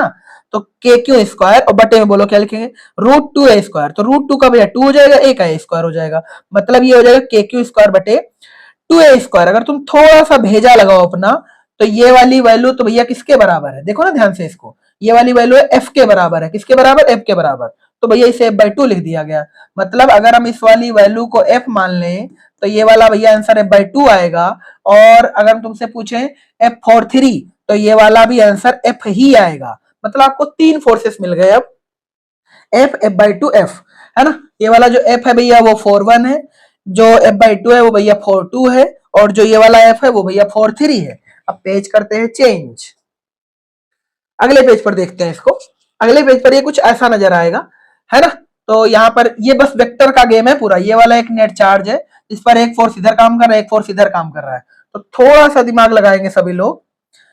जैसे यहाँ पर देखना, ये प्लस क्यों है, जो इस वाले पर एक फोर्स इधर है, एक फोर्स इधर है, एक फोर्स बीच में है, तो बीच वाले को थोड़ा सा समझते हैं बाद में, पहले हम इन दोनों को लिख देते हैं। ये भैया 4-3 है और ये भैया 4-1 है, इन दोनों भैया F43 बराबर F41 इक्विवेलेंट हमने F पीछे माना हुआ है, क्या माना हुआ है, F। तो ध्यान से देखो, तो ये वाला भैया जो एंगल होगा वो 90 डिग्री होगा, कितना होगा, 90 डिग्री। अब याद होगा किन्हीं भी दो वेक्टरों के बीच अगर एंगल 90 डिग्री है तो फाइनल आंसर कैसे लिखते हैं, R बराबर स्क्वायर रूट के भीतर A square plus B square plus 2ab cos theta. अगर हम इसको देखने जाएं तो लिखा जाएगा F square plus F square plus 2f square cos 90। कॉस 90 की वैल्यू तो 0 होती है, तो हम लिखेंगे F square plus F square का स्क्वायर रूट, मतलब आ जाएगा एफ रूट 2। मतलब इन दोनों फोर्स का अगर मुझे नेट लिखना हो तो भैया आंसर आएगा एफ रूट 2 या रूट 2 एफ भी कह सकते हैं। कितना आ गया, रूट 2 एफ, है ना, यानी एफ रूट 2 आ गया। अब ध्यान से देखेंगे, एफ रूट 2 और ये वाला एफ 4-2 अब आ जाएंगे एक ही लाइन पर, जैसे कि यहाँ पे दिखाए गए हैं। देखो root 2 F plus F by 2, अब ध्यान से तो इनके बीच का एंगल भैया 0 डिग्री, कितना है, 0 डिग्री। हमने इसको सॉल्व करने में जिस फॉर्मूले का यूज करा उसे चलो एक बार लिख देते हैं। आशा करते हैं कि आपको ये चीजें फर्स्ट ईयर में पढ़ाई गई होंगी। 2ab cos थीटा, हम किसी भी दो वेक्टर को सॉल्व करने के लिए इस फॉर्मूले का यूज करते हैं, जिसमें एक वेक्टर होता है, बी दूसरा वेक्टर होता है, cos थीटा दोनों वेक्टरों के बीच का एंगल होता है ना। यहाँ पर हमने cos 90 लेकर के सॉल्व करा, तो ए स्क्वायर प्लस बी स्क्वायर, चूंकि दोनों एफ थे तो F square plus F square, F को हमने कर लिया बाहर, तो ये बचेगा रूट 1 प्लस रूट 1, तो रूट 2 हो जाएगा, तो एफ रूट 2 आ गया ये, ठीक है ना। अब सेम कहानी हम यहाँ अप्लाई करने वाले हैं। ये वाला मान लीजिए ए है, ये वाला बी मान लीजिए, अपने दिमाग में ऐसे ही थीटा की वैल्यू जब दोनों सेम लाइन पर है तो थीटा हो गया 0, तो बोलो यहाँ पर क्या लिखेंगे, इस रूट 2 एफ का स्क्वायर प्लस एफ बाई 2 का स्क्वायर प्लस 2ab, है ना। cos 0 की वैल्यू तो भैया 1 होती है ना। अगर आप इसको सॉल्व करने जाए थीटा 0 के लिए, थीटा 0 के लिए अगर हम इस वाले फॉर्मूले को सॉल्व करें तो कितने लोगों को याद है ये फॉर्मूला, ये आ जाएगा आर बराबर ए प्लस बी। ऐसा क्यों होता है, क्योंकि आप सभी जानते हैं square plus B square plus 2ab आएगा, cos 0 की वैल्यू 1 होती है। A square plus B square plus 2ab को अगर सॉल्व करने जाए तो ए प्लस बी का होल स्क्वायर होगा, होल स्क्वायर से भैया स्क्वायर रूट कट जाएगा, हमें ध्यान नहीं रही एक्चुअल में आर स्क्वायर रूट में चलता है, तो स्क्वायर से स्क्वायर रूट कटेगा तो आर की वैल्यू ए प्लस बी आ जाएगी। अगर ए प्लस बी आ जाएगी तो भैया अगर कोई दो वेक्टर सेम लाइन पर हैं तो उनका नेट आंसर उन दोनों के योग के बराबर होगा, मतलब ए प्लस बी के बराबर होगा। तो root 2 F plus F by 2 की बस वैल्यू पुट कर दो आकर के। तो देखो यहाँ पर साफ साफ लिखा गया है, एफ नेट कैसे निकालेंगे, यहाँ से एफ कर लिया हमने कॉमन, एफ क्या कर लिया कॉमन, तो अंदर क्या बचेगा देखना ध्यान से, 2 रूट 2 प्लस 1, 2 रूट 2 प्लस 1 बटे में 2, अरे ये वाला 2 रूट 2 से गुणा कर जाएगा तो 2 रूट 2 प्लस, चूंकि हमने एफ को कॉमन कर रखा तो ये 1 हो जाएगा, बटे में 2 आ जाएगा। अब कुछ करना ही नहीं था, एफ की वैल्यू पीछे निकाली थी, के क्यू स्क्वायर बटे ए स्क्वायर, और ये चीज ब्रैकेट में लिखी रहने दो, 2 रूट 2 प्लस 1 बाई 2, ये आपका भैया आंसर है। मतलब किसी भी कोने पर रखे चार्ज पर जो नेट बल लगेगा वो भैया इतना लगेगा, ये कहानी है। उम्मीद करते हैं आई तो जरूर होगी, और नहीं आई तो इसका मतलब समझ सकते हैं कि आपको भैया पढ़ने की बहुत ज्यादा आवश्यकता है, ठीक है ना। चलो देखते हैं आगे।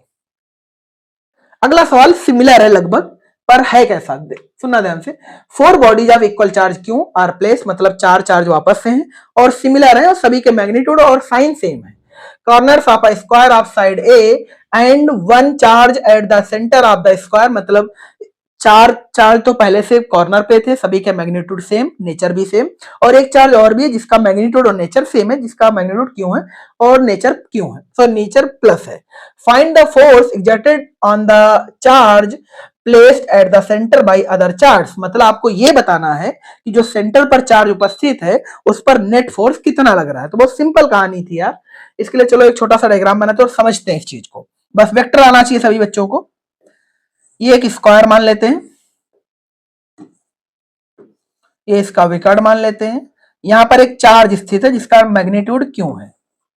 यहां पर भी प्लस चार्ज, यहां पर भी प्लस, यहां पर भी प्लस, यहां पर भी प्लस, है ना। एक चीज आप सभी को पहले से याद होनी चाहिए, जो फोर्स है वो भी प्लस की वजह से बाहर लगता है और माइनस की वजह से अंदर लगता है। ऐसा क्यों?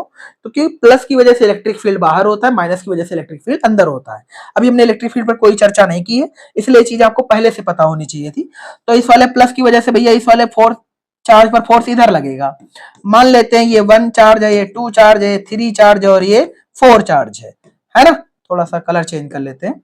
तो ये वाला भैया बोलो क्या होगा, F1। ये वाला 3 चार्ज है तो ये इधर पुश करेगा भैया, तो ये आ जाएगा F3। ये वाला भैया इधर पुश करेगा तो ये आ जाएगा F2। ये वाला उस तरफ पुश करेगा तो ये आ जाएगा भैया F4। कोई दिक्कत वाली बात नहीं है। अब ध्यान से देखो तो एक सेंट्रल पर एक इंसान है जिसको चार लोग अपोजिट ऐसे ऐसे खींच रहे हैं, मतलब दो ऐसे और दो ऐसे, और इत्तेफाक पता है क्या है, सभी के यूनिट सेम है।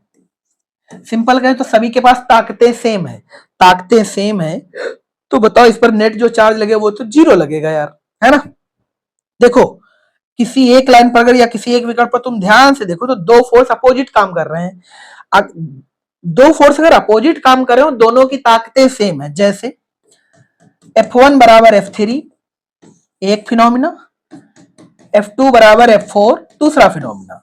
अगर ये दोनों बातें क्लियर थी तो भैया जो एफनेट होगा,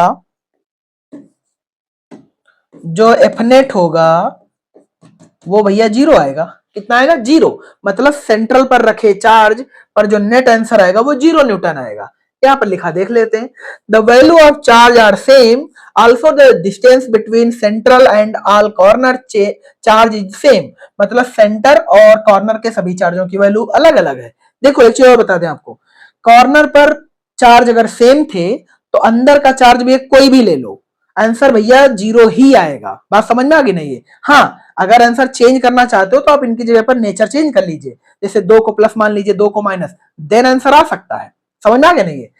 दस all corner charge exert equal force on central charge as shown in the figure as the direction of force are opposite, क्योंकि सब अपोजिट थे, they cancel the other force and net force becomes zero. मतलब जो net force होगा भैया zero आ जाएगा। चलिए बात करते हैं नेक्स्ट। अगला एक न्यूमेरिकल दे रखा है, ये उम्मीद करते समझ में आएगा सभी को। वापस से क्या कह रहा है, four bodies of charge Q are placed at the corner of a square side A, मतलब वापस से स्क्वायर है, सभी की साइड ए है, और कॉर्नर पर इस बार जो चार्ज है वो पिछले वाले से थोड़ा सा अलग है। पिछले वाले सवाल में सभी प्लस थे, इस वाले में ऊपर की साइड 2 माइनस है और नीचे की साइड 2 प्लस है। सिंपल सभी को आता है, प्लस की वजह से जो फोर्स काम करता है वो बाहर काम करता है, माइनस की वजह से जो फोर्स काम करता है वो अंदर काम करता है ना। तो थोड़ा सा दिमाग लगाते हैं और ऐसे समझते हैं। ये वाला भैया जो एफ है वो नीले वाला है तो नीले वाले के लिखा गया है, और पीले वाले की वजह से पीला वाला लिखा गया है। ये वाला चार्ज बाहर की तरफ पुश करेगा तो इसके इसी के कलर से लिख दिया गया है, और माइनस वाला पीला है तो ये वाला भैया पीला लिखा गया है। मतलब दो फोर्स एक लाइन पर है और दो फोर्स एक लाइन पर है। अगर तुम थोड़ा सा दिमाग लगाओ भैया तो इन चार्जों की वजह से ये वाला जो चार्ज है सभी के लिए डिस्टेंस सेम है। अगर ध्यान तो √2a है, टोटल क्या है, √2a है। मुझे √2a का आधा लेना होता है तो बटे 2 इंटू में √2 से चलो मल्टीपल भी देख लेते हैं, तो √2 से भैया मर जाएगा, तो आंसर बोलो आ जाएगा a/√2। यानी कि हर चार्ज से दूसरे चार्ज की जो दूरी है भैया वो ये है a√2। अगर निकालनी होती तो, हालांकि मुझे निकालनी तो नहीं पड़ेगी यार, सीधा सीधा आंसर आ जाएगा तो, है ना। अब देखना ध्यान से, अब ध्यान से, इनके बीच का जो एंगल है वो भैया जीरो है, इसके बीच का भी एंगल जीरो है, तो इन दो लाइनों का जो उत्तर होगा भैया वो 2f होगा। वापस से इन दो लाइनों के बीच का जो उत्तर होगा वो 2f होगा। बात समझ में आ गई ना? जो फाइनल आंसर होगा दोनों के बीच में होगा, यानी कि अगर हम इसको O पॉइंट से रिप्रेजेंट करें तो अपने को कुछ ऐसा ऐसा नजर आएगा।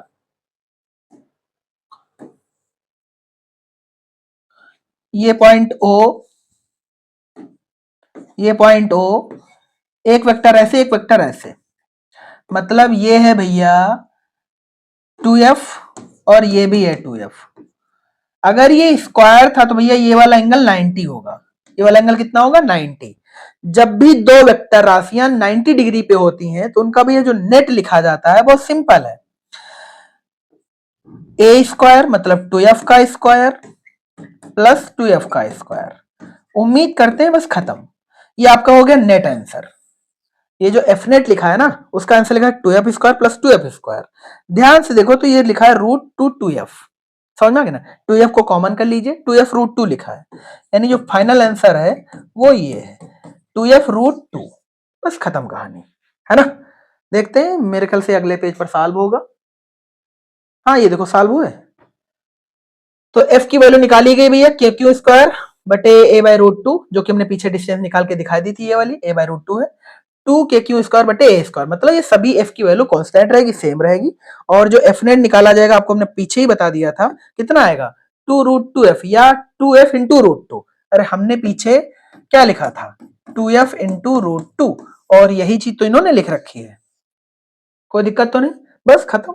f की वैल्यू ये है, इसको यहाँ पे रख दीजिए करके, तो 2 से 2 मल्टीपल करेगा 4 आ जाएगा, तो 4√2। बाकी का सब कुछ भैया सेम रहेगा।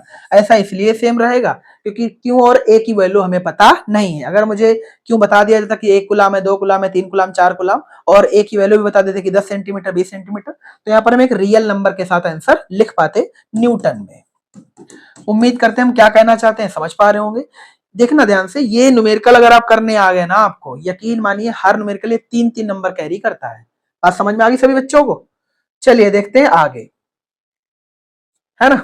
बस आज के लिए इतना ही करते हैं, इन वाले सवालों को अगले पेज पर लाते हैं, है ना, ताकि वीडियो ज्यादा लंबी ना होने पाए, है ना? मिलते हैं नेक्स्ट वीडियो में, और तब तक के लिए अपने दोस्तों को शेयर करना तो बिल्कुल भी वीडियो ना भूला करें, और उन सभी को ये बता दिया जाए आपके द्वारा कि क्लासें अब रेगुलर स्टार्ट हो गई हैं, जहां पर आपको बायोलॉजी एंड फिजिक्स की क्लासें रेगुलर देखने को मिलेंगी। याद रखेंगे अभी थोड़ा सा स्लो है, बट ये धीरे धीरे क्लासें आपको बहुत तेजी से मिलेंगी, और एक एक दिन में एक से ज्यादा भी क्लासें देखने को मिलेंगी, जिसमें class 12 biology and class 12 physics with PPT, है ना, विद इंग्लिश मीडियम। आपका जो भी साथी सीबीएसई बोर्ड से है, आईसीएसई बोर्ड से, उसको भी ये क्लासें शेयर करना बिल्कुल भी ना भूलें। मिलते हैं नेक्स्ट वीडियो में। Thanks for watching. जय हिंद।